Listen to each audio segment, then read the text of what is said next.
কপাল পড়িয়া যাবে। টুপিওয়ালা আবু জাহিল্লার মতো আপাতমস্তক মানুষ আমার নবীরে বানায়। আমরা মানুষ এটা অস্বীকার করি না, তবে আমার নবী এমন মানুষ, অন্য কোন মানুষের সাথে কোনো দিক থেকেই কোনো তুলনা চলে না।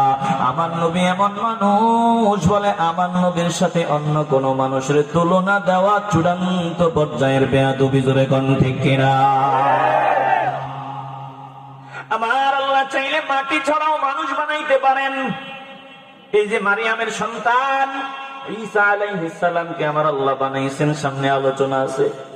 বলে মাটি লাগে নাই, মাটি লাগান নাই, মাটি ছাড়া আমার আল্লাহ ঈসা আলাইহিস সালামকে বানাইছেন।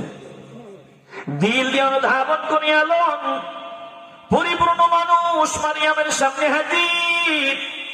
মারিয়াম ভীত সন্ত্রস্ত হয়ে ডাক দিয়া বললেন, ক্বালাত ইন্নী আউযু বিররহমানি মিনকা ইন কুনতা তাকিয়া। মারিয়াম ডাক দিয়া বলে, তুমি যদি আমার মাওলাকে ভয় করনেওয়ালা হয়ে থাকো, আমার কোনো ক্ষতি করিও না, আমার কোনো ক্ষতি করিও না। আমি তোমার থেকে আশ্রয় চাই আমার রহমানের কাছে, আমার আল্লাহর কাছে আশ্রয় চাই। সাবধান, আমার ক্ষতির চেষ্টা করবা না।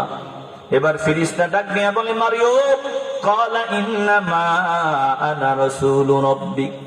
কি বলো, কি চিন্তা করো বুঝিও না, আমি দুনিয়ার কোন মানুষ না, পরিপূর্ণ মানুষ। আমারে পাঠাইছেন মানুষের আকৃতি দিয়ে আমার মালিক আল্লাহ। বলে আল্লাহ পাঠাইছেন, কেন পাঠাইছেন শুনিয়া লও। লিআহাবা লাকি গুলামান যাকিয়া। যেখানে বাঘের ভয় ওখানে রাত পোহায়। মারিয়াম ভয় পাইছেন, যেই বিষয় নিয়ে ভয় পায় ফেরেশতা দেখি ওই কথাটাই বলল, আল্লাহ মানে পাঠাইছেন, কেন পাঠাইছেন শুনিয়া লও। লিআহাবা লাকি গুলামান যাকিয়া। আমি আসলাম যেন তোমাকে একটা পবিত্র সন্তান দিয়ে যাইতে পারি। আল্লাহ পাঠাইছেন তোমার একটা সন্তান দিয়ে যাওয়ার জন্য। মারিয়াম টেনশনে বনিয়া যায়, কয় কি, কেমনে আমার সন্তান হবে? ক্বালাত আন্না ইয়াকুনু লি গুলাম। কিভাবে হবে আমার সন্তান? ইয়ামসাসনি ওয়ালাম ইয়ামসাসনি বাশার। বলে সন্তান হওয়ার জন্য যা দরকার, কোন বশর কিন্তু আমারে ছোঁয় নাই, কোন মানুষ আমার শরীরে ছোঁয় নাই। ওয়ালাম আকু বাগিয়া।